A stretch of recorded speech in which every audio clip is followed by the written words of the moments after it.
Hello and welcome to Planet Pulse on Firstpost. The Earth is constantly changing, and in recent years, for the worse.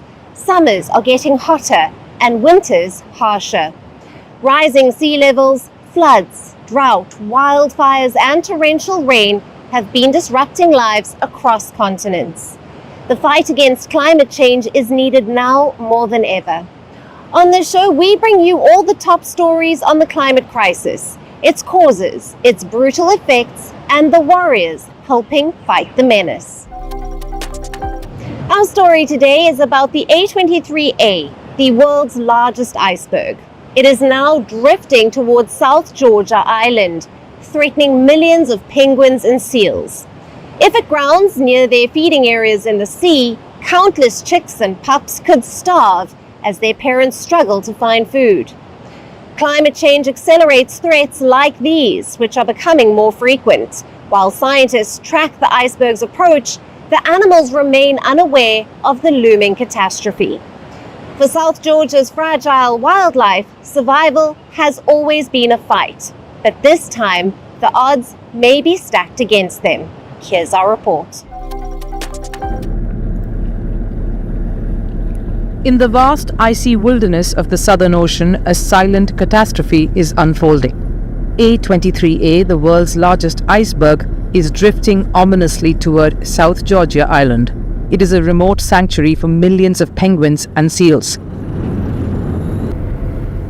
As this ancient slab of ice, which is like the ice wall in Game of Thrones, nears its final destination, it threatens to disrupt the fragile ecosystem. The iceberg might block vital feeding routes and leave thousands of chicks and pups at risk of starvation. So it's likely in the next 2 to 4 weeks that the current will take it to the margins of South Georgia, to the continental shelf, where the water becomes much shallower and there's a chance of it grounding. So the current should take it around, but such a huge mass has a lot of momentum behind it, and so there is a possibility it may run aground and become stuck there. A23A is no ordinary iceberg. Born in 1986 when it broke off from Antarctica's Filchner ice shelf, it remained trapped on the seafloor for decades before breaking free last year. Now carried by ocean currents, it inches northward at a glacial pace, an unstoppable force of nature creeping toward an island where life thrives against the odds.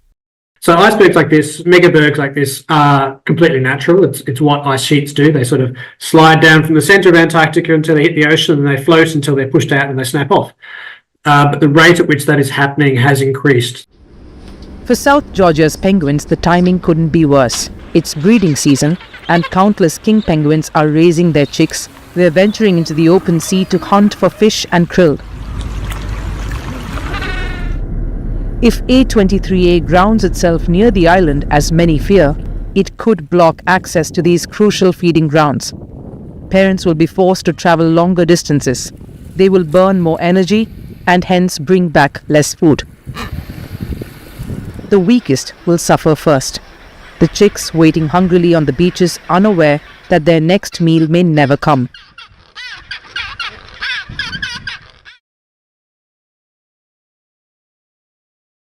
This isn't the first time a mega iceberg has cast its long shadows over South Georgia. In 2004, A138 ran aground off the island's coast. It led to a heartbreaking scene of lifeless penguin chicks, seal pups, scattered along the shores. Giant icebergs like A23A have always been part of Antarctica's story, but their increasing presence near South Georgia is raising alarm bells. While A23A's carving itself wasn't directly caused by climate change, it broke away long before global temperatures surged. The warming waters around Antarctica are making icebergs more unstable. Their journeys into wildlife-rich regions, once rare, are becoming more common. For now, the world watches and waits. Scientists track A23A's movements via satellite, hoping it will drift past South Georgia without incident. Fishermen and sailors navigate the icy labyrinth it leaves in its wake, adapting to an ocean that is changing before their eyes. And on the beaches of South Georgia, thousands of penguin parents set out to sea unaware that a frozen wall of death may soon block their way home. If history repeats itself, many of their chicks won't make it.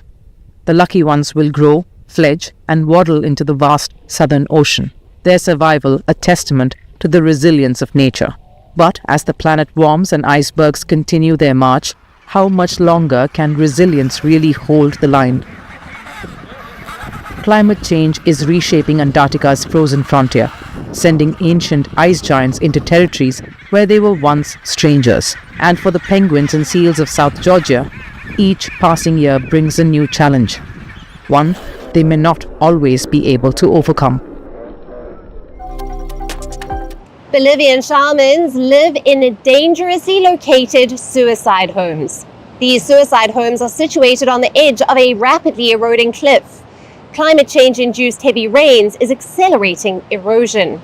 The Bolivian shamans face eviction threat due to climate change. Now they face a difficult choice with their lives at stake. Shamans reluctant to leave their sacred land despite the danger. Shamans believe that Pachamama or Earth Mother will protect them. Local authorities mull using force for immediate evacuation. El Alto's terrain continues to worsen due to climate change. An uncertain future, the fate of shamans hangs in the balance. In Bolivia's highland city of El Alto, a terrifying sight unfolds. Homes, painted in vibrant colors, cling to the edge of a sheer cliff. The distance between these homes and the edge of the cliff is barely a few inches. A small mistake can cost one's life in the blink of an eye. This scenery is indeed mind-boggling. Even more shocking is the fact that people actually live in these gravity-defying homes, which are nicknamed suicide homes due to their dangerous location. Built on the edge of a rapidly eroding cliff, these suicide homes face an imminent threat. The cliff is eroding at an alarming rate. Heavy rains, intensified by climate change, are accelerating this process, putting the lives of the residents at risk. These homes are not just residences, but also sacred spaces. They serve as workplaces for the Aymara shamans, also known as Yatiris. These shamans perform rituals for the Pachamama or Earth Mother. But as the ground beneath them crumbles, the shamans face a difficult choice. They are facing eviction threat due to climate change, and local authorities want them to evacuate, but the shamans are not willing to comply. Despite the danger, they refuse to leave their homes and livelihoods. We are not going to move from this place because this is our everyday workplace. However, we will take care of the ground. We will push the rainwater elsewhere for it to flow quickly. They believe that by honoring Pachamama, they can protect their land and ensure their safety. They believe that by appeasing Mother Earth, they can secure their land and homes. If something might happen here, like a landslide, we can perform an offering ceremony. We do it as a payment, and this land will never move. Pachamama needs an offering, like food, and this place will not move. On the contrary, the place will stabilize.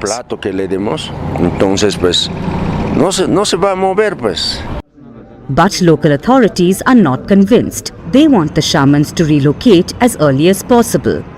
The cliff of this valley is at 90 degrees, and the shack's foundations are visible. For this reason, with the deputy mayor, we notified the inhabitants of the danger in March and will notify them again. We want them to leave this place, and if they refuse, we will have to use public force. As weather becomes more extreme, El Alto's terrain continues to worsen, posing a great risk to the lives of these shamans and their families. While the shamans have full faith that Pachamama will protect them against all odds, the threats posed by climate change-triggered land erosion cannot be ignored. Will the shamans continue to live in these dangerous suicide homes despite the repeated warnings and put their lives at stake? And how the authorities will come up with a viable solution for this problem remains to be seen. What if I told you that planting trees could help you get rid of debt? That's what this South American country is doing. Well, at least in a way.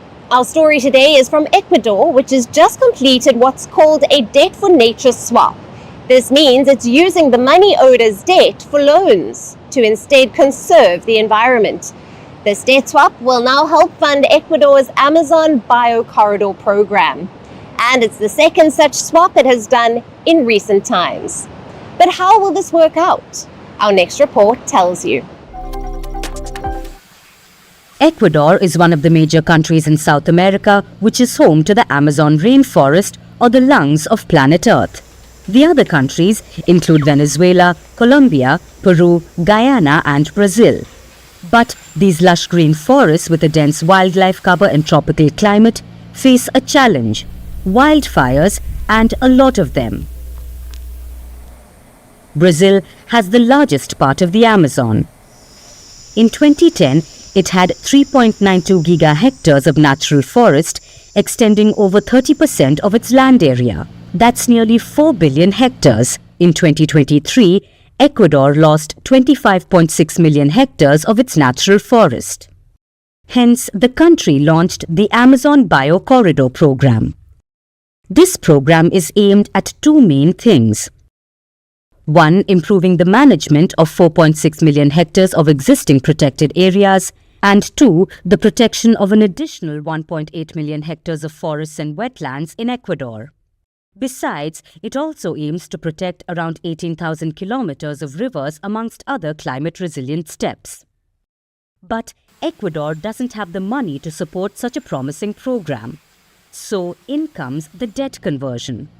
The second such debt swap for Ecuador will provide it with sustainable funding to help it save its Amazon region.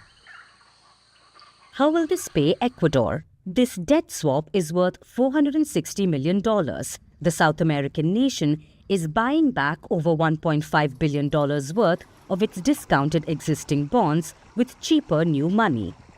This will reduce Ecuador's debt stock by a whopping $527 million in the next 17 years, that is, by the year 2035. It will also free up $800 million in net fiscal savings for the country. This means that thanks to this debt swap, Ecuador will generate around $23.5 million every year for the next 17 years. And of this $23.5 million, Ecuador has promised to contribute a major chunk of $19 million directly to the Amazon Biocorridor program.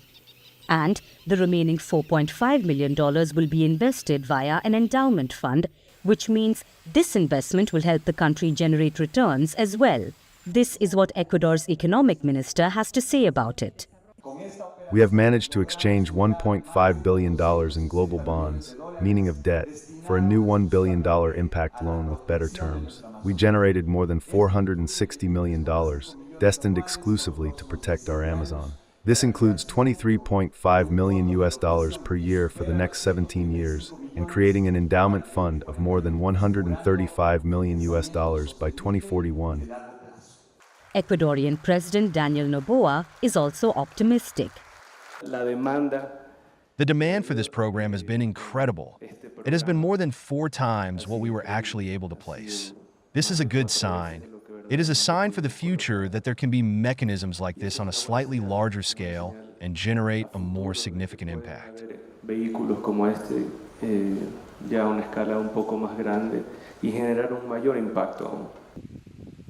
This Debt for Nature swap is designed by the NGO, the Nature Conservancy, along with the government of Ecuador.